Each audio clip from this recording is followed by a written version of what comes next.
test that's going to help us determine how good we are in ballroom dancing.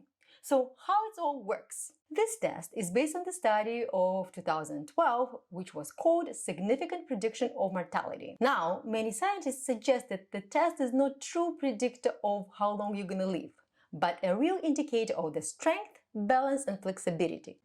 Skills that are super important for your overall health, mobility, and ballroom dancing. So, sit-to-stand test showcases how ready you are for sharp tango movement, smooth foxtrot, or hops in the quick step. So, here is the test. It's called sit-to-stand test. To do this, first of all, you have to take off your shoes.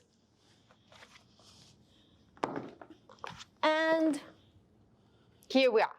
So, first, cross your legs and go down.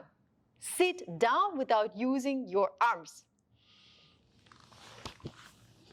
Can you do this? I'm sure you can. Now, the most difficult part. You have to stand up without using your hands. Can you do this? So, how was your test? The big question, how to improve your sit-to-stand score and how to boost your ballroom dancing. First, improve your leg strength.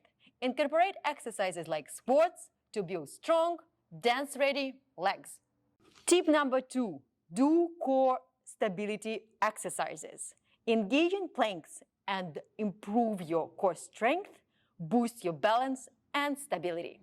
And tip number 3, do exercise for your hips flexibility. And rotate your left hip to the left 5 times.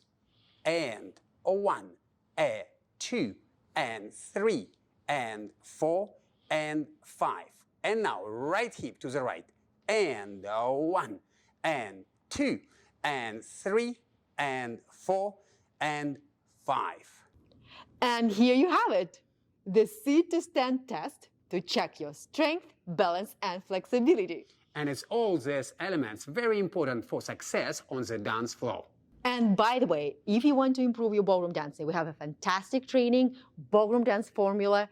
They're going to help you dance effortlessly and without pushing or pulling your dance partner. All the information in the description below.